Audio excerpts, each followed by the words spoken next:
Students, अब हम AMU 11th entrance और डिप्लोमा में आए हुए फिजिक्स के क्वेश्चनों को सॉल्व करेंगे। तो स्टार्ट करते हैं। फर्स्ट क्वेश्चन है कि दो कण ए और बी के लिए विस्थापन समय ग्राफ का मतलब समय अक्ष के साथ 30 डिग्री और विस्थापन अक्ष के साथ 30 डिग्री पर झुकी हुई सीधी रेखाएं हैं। सब दोनों कणों के वेगों का अनुपात क्या होगा? देखिए विस्थापन समय क्या बताएगा ए का और बी का, इसके साथ विस्थापन समय ग्राफ यानी कि डिस्प्लेसमेंट टाइम ग्राफ। इधर है विस्थापन डिस्प्लेसमेंट, नीचे ये टाइम और विस्थापन समय ग्राफ का ढाल वस्तु के वेग को प्रदर्शित करता है। ढाल अर्थात tan थीटा। ए का ढाल है ये समय अक्ष के साथ 30 डिग्री और बी का ढाल विस्थापन अक्ष के साथ 30 डिग्री। और ए और बी के वेगों का अनुपात पूछा, तो ए और बी के वेगों का अनुपात, तो ए का ढाल tan थीटा ए का और tan थीटा बी का। अब ये जब थीटा होता है, ये होता है समय अक्ष के साथ विस्थापन समय का होता है। ए का तो ढाल 30 डिग्री, लेकिन इस बी का विस्थापन अक्ष के साथ ढाल 30, लेकिन समय अक्ष के साथ ढाल होगा 60 डिग्री। अब tan थीटा ए tan 30 और बी के लिए tan 60। tan 30 value √3, tan 60 value √3 नीचे और ये है हमारा 1/3। तो इनके वेगों का अनुपात 1:3 आंसर होगा। अब हर क्वेश्चन को बहुत उसके बेसिक पॉइंट को समझे।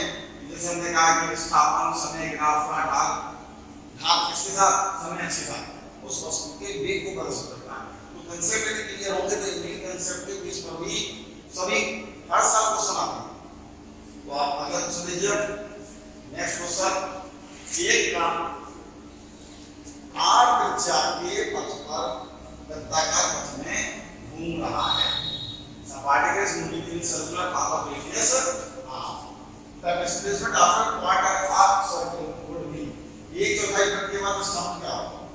विस्थापन होता है इनिशियल पॉइंट और फाइनल पॉइंट के बीच की शॉर्टेस्ट डिस्टेंस। कण r त्रिज्या के पथ पर घूम रहा है। चौथाई यदि हम नाप से स्टार्ट करें तो 1/4 होगा, सर चौथाई चक्कर यहाँ मान लो। विस्थापन होगा हमारा शॉर्टेस्ट डिस्टेंस, तो विस्थापन तो हम लेंगे, ये हमारा होगा विस्थापन। r ये है, r ये होगा और पाइथन को सॉल्व लगा दें तो इसका जो डायगोनल है ये निकल के आता है r√2। विस्थापन होगा r2। लेकिन इसी क्वेश्चन में यदि आपसे पूछा होगा इसका आंसर है r√2, इसमें ये आपको ऑप्शन होना चाहिए r को बाहर होना चाहिए था, तो r√2 आंसर बी। लेकिन इसी क्वेश्चन में यदि आपसे पूछता दूरी ये होगी और दूरी होगी इसकी 2πr/4 πr/2। दूरी के लिए πr/2 विस्थापन इसका r। नेक्स्ट क्वेश्चन, 50 ग्राम और 20 ग्राम द्रव्यमान की दो गेंद है। पहले का द्रव्यमान है 50 ग्राम, दूसरी गेंद का द्रव्यमान 20 ग्राम। 50 ग्राम और 20 ग्राम द्रव्यमान की दो गेंदें क्रमशः 8 मीटर पर सेकंड और 5 मीटर पर सेकंड गति से एक दूसरे की ओर बढ़ती है। एक दूसरे की ओर, एक इधर आ रही है और एक इधर आ रही है। इसकी इनिशियल स्पीड 8 मीटर पर सेकंड और 5 मीटर पर सेकंड गति से टकराती है। और traveling towards each other with speeds 8 meter per second and 5 meter per second respectively, collides टकराती है and starts moving opposite to each other with the common speed। एक common speed से वो opposite direction में चलती है, common speed से। यदि देखिएगा यानी कि 8 मीटर पर सेकंड की स्पीड से आ रही थी 5 मीटर पर सेकंड की स्पीड से ये दोनों एक दूसरे के अपोजिट डायरेक्शन में आ रही है, यदि इसको हमने पॉजिटिव 8 इसको देना पड़ेगा माइनस का नेगेटिव, तो इनकी डायरेक्शन अपोजिट है। तो लाइट करने के बाद ये दोनों एक कॉमन स्पीड से अपोजिट डायरेक्शन में चलती है। जैसे इसकी स्पीड हमने लिया v, अब जो इधर की तरफ हमने डायरेक्शन पॉजिटिव लिया है, इधर की तरफ ये बैक होगी तो माइनस v, और इस दूसरी एंड स्पीड होगी प्लस v। तो 3 सेकंड के बाद दोनों जगह की नीचे हुई टोटल मोमेंटम, जब वो सम ऑफ लॉ मोमेंटम है कि टक्कर से पहले समथिंग इक्वल टू टक्कर के बाद समथिंग का momentum, total momentum before collision equal to total momentum after collision, m1 u1 plus m2 u2 equal to m1 v1 plus m2 v2। m1 की value 50, u1 8, m2 20, u2 -5 equal to m1 50 और ये minus v तो minus के 50v plus m2 20 v2v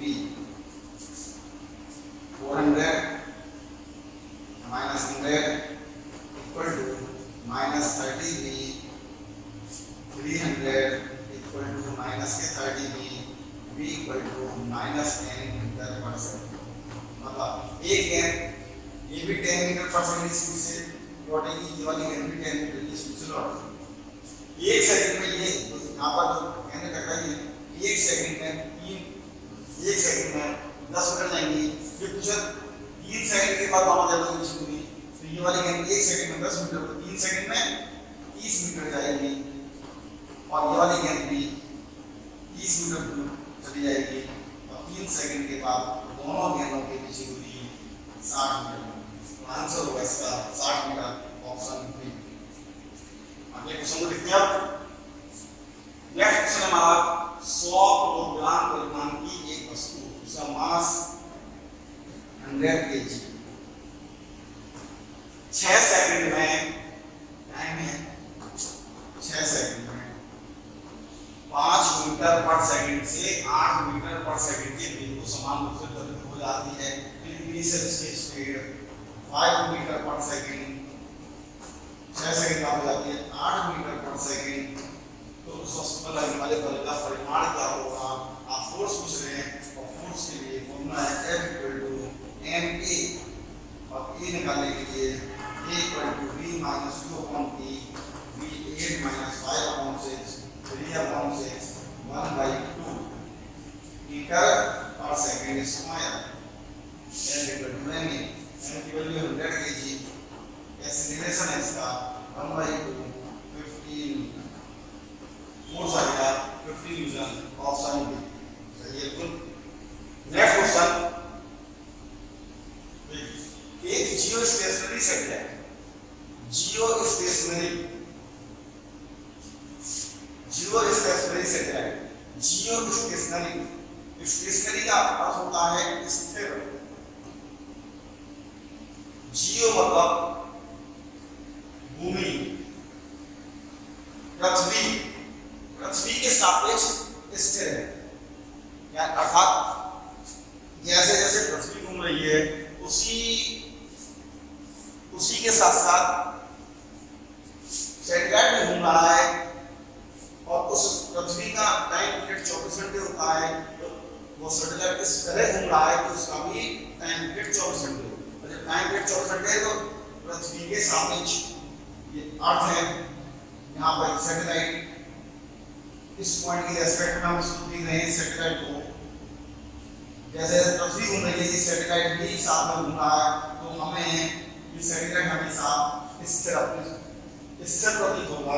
ऐसे satellite को हम जियो stationery satellite कहते हैं, और जियो स्टेशनरी सैटेलाइट का टाइम पीरियड 24 घंटे होता है, क्योंकि पृथ्वी का भी टाइम पीरियड 24 घंटे। अभी कह रहे हैं एक जियो स्टेशनरी सैटेलाइट पृथ्वी की सतह से, पृथ्वी की सतह से 5 r सतह से 5r, यानी इसके सेंटर से r है रेडियस इसकी, तो सेंटर से इस सर्कुलर की डिस्टेंस होगी 6r। 5r ऊंचाई पर पृथ्वी पर लेकर मार्क करा है, जहां r पृथ्वी की त्रिज्या है। पृथ्वी की सतह से, यदि पृथ्वी की सतह से कोई दूसरा सैटेलाइट 2r ऊंचाई पर उड़ रहा है तो उसका टाइम पीरियड कितना होगा? इसके सेंटर से इसकी रेडियस पड़ती r, तो जो पहला 0 से 3 सैटेलाइट है इसके सेंटर से डिस्टेंस हो गई 6r, यानी इस सैटेलाइट का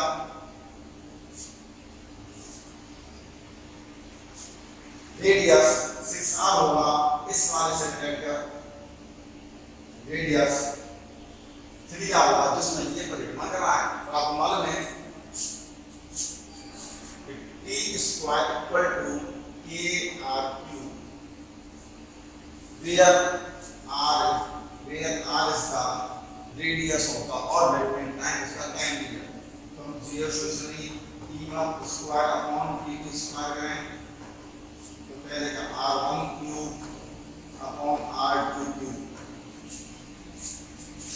पहले सैटेलाइट जो 0 से 3 सैटेलाइट है उसका टाइम पीरियड 24 घंटे है, तो 24 into 24 upon t2 square equal to r1, पहले वाले की रेडियस 5r की हाइट है, r सेंटर से r की रेडियस, तो टोटल इसकी डिस्टेंस हो गई 6r, तो 6r into 6r into 6r upon दूसरे वाले सर्कुलर की रेडियस हो गई 3r into 3r into 3r। इससे ये दो बार कैंसिल हो गए, ये भी दो बार और ये भी दो बार, तो 24 into 24 upon t2 square equal to 8 से 3 के बाद कैंसिल हो गया, t2 स्क्वायर इक्वल टू 72 और t2 इक्वल टू 6√2। तो 6√2 आवर्स का टाइम पीरियड दूसरे सैटेलाइट का, इसका आंसर होगा C. Next question, small g, capital G और r के संबंध में पृथ्वी का औसत घनत्व क्या होगा? औसत घनत्व हमें निकालना है किसके रेस्पेक्ट में? स्मॉल g, कैपिटल G और r के संबंध में, इनकी टर्म्स में हमें पृथ्वी का औसत घनत्व निकालना है, और घनत्व बराबर मास अपॉन वॉल्यूम। जब अर्थ का निकालना है तो अर्थ का मास, अर्थ का वॉल्यूम। अब हमें निकालना है स्मॉल g कैपिटल r के रेस्पेक्ट में। हमें रिलेशन मालूम है कि g equal to gme upon r square, तो me equal to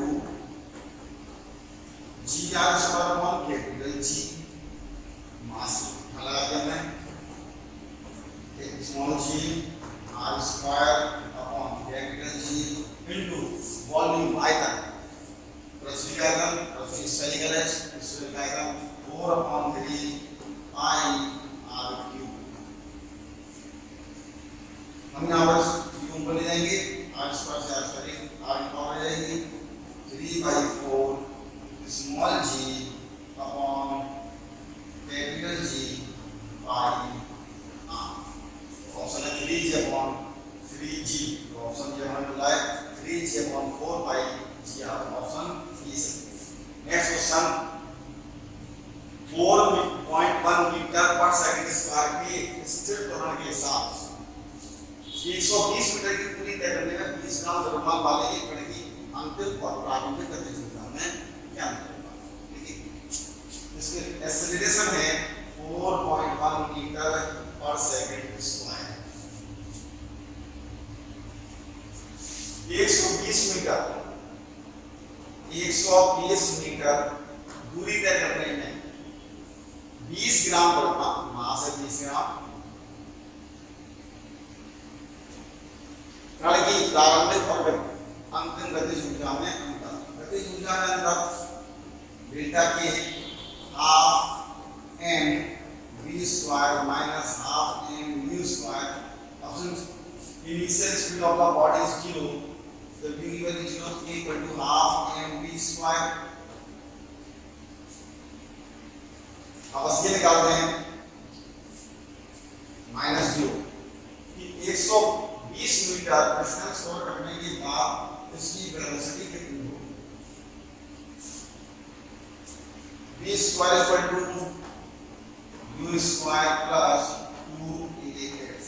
v square equal to u initial velocity 0 2 a की वैल्यू 4.1 और s 190 पॉइंट से 0 तो v square equal to 2 into 41 into 12 तो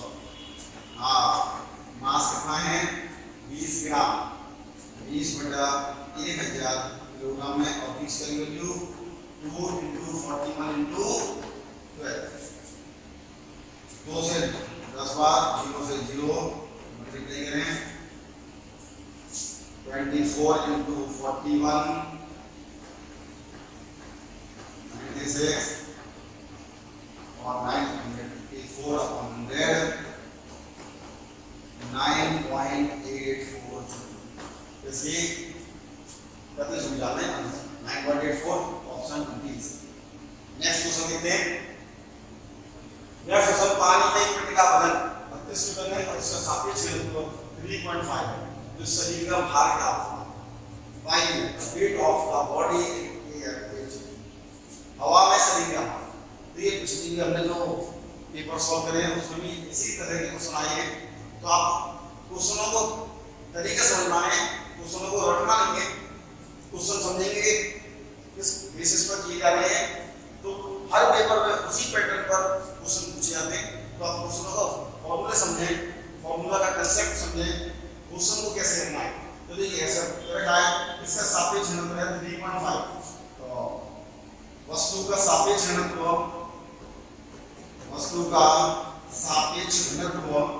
बराबर वस्तु का वायु में भार बटे वस्तु का वायु में भार माइनस वस्तु का जल में भार। वस्तु का सापेक्ष घनत्व 3.5 है, वायु भार W माइनस वस्तु का जल में भार किया था पानी में वजन है 32 न्यूटन माइनस 32 क्रॉस मल्टीप्लाई करते हैं 3.5 W minus 3.5 into 32 equal to W इसको ले लें 3.5 W minus W equal to 3.5 into 32 तो 2.5 W equal to 3.5 into 32 W equal to 3.5 into 32 upon 2.5 5 से 7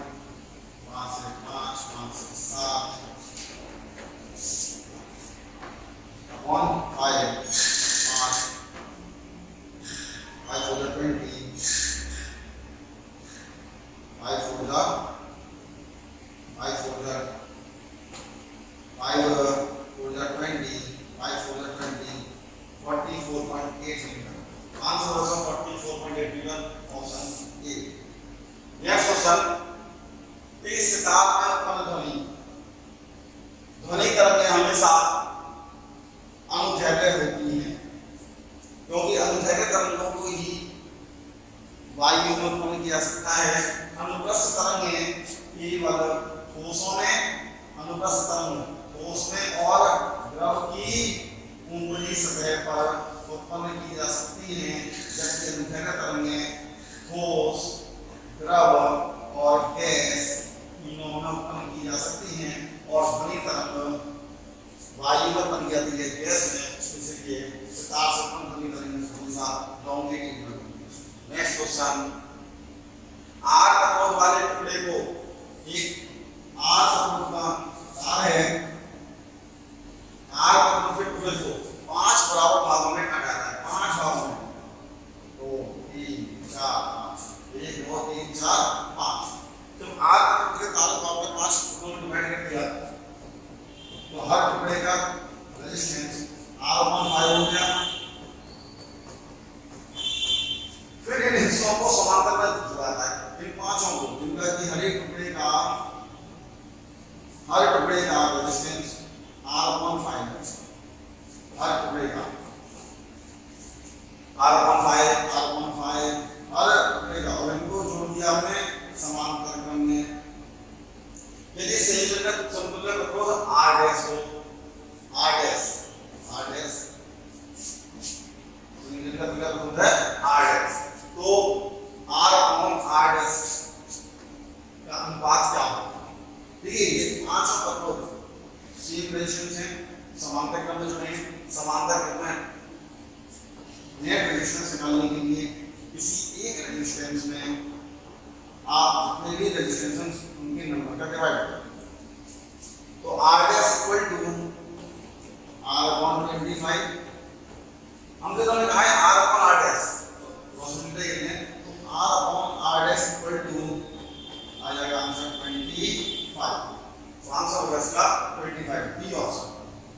नेक्स्ट क्वेश्चन, यदि एक विद्युत स्त्री इलेक्ट्रिक आयरन 1000 वाट का उपयोग, उसकी शक्ति कितनी है 1000 वाट, उपयोग प्रतिदिन 30 मिनट तक किया जाता है, 30 मिनट,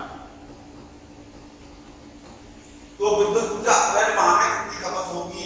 किलोवाट घंटा, किलोवाट आवर, जैसे मैंने पहले भी बताया आपको, जैसे ही कहते हैं यूनिट, किलोवाट आवर को ही यूनिट कहते हैं, तो कितने किलोवाट आवर या यूनिट हमने विद्युत खर्च की है, फॉर्मूला है वाट इनटू घंटा इनटू दिन बटे 1000। वाट में 1000, घंटा 30 मिनट डेली, मतलब आधा घंटा 0.5, अप्रैल माह में 30 दिन अपॉन 1000 से 0 या 15 यूनिट, 15 किलोवाट आवर, ऑप्शन कौन सा है? B, 15 kilowatt. नेक्स्ट क्वेश्चन, धारा प्रवाहित करने वाली एक लंबी सीधी परिनालिका, लंबी सीधी परिनालिका है, और लंबी सीधी परिनालिका के अंदर चुंबकीय क्षेत्र प्रत्येक स्थान पर सभी समान होता है, तो इसका आंसर होगा सभी बिंदुओं पर समान, ऑप्शन सी से। नेक्स्ट क्वेश्चन, जब किसी चुंबक को कुंडली में डाला जाता है तो इंक्रीज ईएमएफ विद्युत वाहक उत्पन्न होता है, प्रेरित विद्युत वाहक का परिमाण निर्भर नहीं करता, किस पर करता है? देखिए कुंडली है, ये चुंबक, जब किसी चुंबक को कुंडली में डालेंगे तो उसमें प्रेरित विद्युत वाहक उत्पन्न होता है, और प्रेरित विद्युत वाहक equal to -n delta phi upon delta t, जहां पर n उस कुंडली में फेरों की संख्या, delta phi upon delta t चुंबकीय फ्लक्स के परिवर्तन की दर, जितना तेजी से आप चुंबक को लाएंगे फ्लक्स में परिवर्तन उतना तेज होगा, जितना धीरे लाएंगे फ्लक्स में परिवर्तन की दर उतनी कम होगी, प्रेरित विद्युत वाहक कम। पहला ऑप्शन में कहता है number of turns in the coil, कुंडली में घुमावों की संख्या पर निर्भर करता है, तो इस पर निर्भर करता है, और इनका हो सकता है निर्भर नहीं करता है, इस पर तो करता है।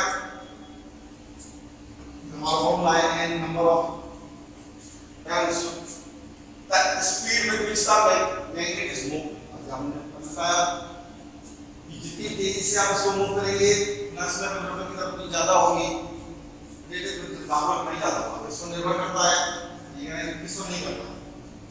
चुंबक की ताकत पर भी निर्भर करता है, क्योंकि चुंबक यदि स्ट्रांग होगा तो उसका मैग्नेटिक फ्लक्स होगा वो ज्यादा होगा, तेजी से ज्यादा परिवर्तन होगा, जब परिवर्तन की दर ज्यादा होगी तो विद्युत वाहक भी ज्यादा होगा, इस पर भी निर्भर करता है। कुंडली की सामग्री की प्रतिरोधकता पर, इसके प्रतिरोधकता अर्थात पदार्थ, तो इसकी प्रतिरोधकता पर निर्भर नहीं करता है, प्रेरित विद्युत वाहक पर प्रतिरोधकता नहीं आती, तो प्रतिरोधकता पर निर्भर नहीं करता, तो ऑप्शन हमारा सही डी। नेक्स्ट क्वेश्चन, तारों का टिमटिमाना किसके कारण होता है? तारों से आने वाला प्रकाश हमारे पृथ्वी के वायुमंडल में, पृथ्वी में जब पहुंचता है तो सबसे ऊपर एयर की डेंसिटी बहुत कम होती है, जैसे नीचे आते हैं डेंसिटी बढ़ती जा रही है, तारे से आने वाला प्रकाश पृथ्वी तक आते आते हमारे वातावरण के विभिन्न लेयर से होता हुआ आता है। और तारों का परिमाण किसके कारण होता है? तो तारों से आने वाले प्रकाश की तीव्रता में निरंतर परिवर्तन होता है, इसके कारण भी हमें तारा परिमाण नजर आएगा। तारे के प्रकाश का वायुमंडलीय अपवर्तन यहाँ से देखिए, जब यहाँ पर अपवर्तन होगा अलग अलग लेयर से अलग अलग घनत्व के लेयर से होता हुआ प्रकाश आता है। तारा होता यहाँ है लेकिन हमें वास्तव में नजर आता यहाँ पर है। और अपवर्तन होगा जब ये प्रकाश हमारे जैसे ही अपवर्तन लेयर चेंज होंगी तुरंत यह हमें प्रकाश अभी आएगा, हमारे आँख तक हमें नहीं आएगा। तो ये भी इस पर भी निर्भर करता है। हवा के ऑप्टिकल घनत्व में परिवर्तन, घनत्व में जैसे परिवर्तन होगा, कभी हमारे आंखों तक आने वाले प्रकाश पर कभी जैसे घनत्व परिवर्तन होगा यहाँ पर घनत्व चेंज होगा, क्योंकि जैसे ही घनत्व चेंज होगा तो इसमें आपको मालूम है प्रकाश एक घनत्व वाले माध्यम से दूसरे घनत्व के माध्यम में जाता है, तो मार्ग से विचलित होगा। घनत्व परिवर्तन हुआ तो इसका मार्ग भी बार बार परिवर्तित होगा, जिसके कारण कभी हमारे आंखों तक प्रकाश आएगा कभी नहीं आएगा। तो ऐसा लगेगा हमें कि हमारा ये तारा टूटा हुआ नजर आएगा। तो इस पर भी निर्भर करता है। तो आंसर होगा उसका और होगा है लोग सभी।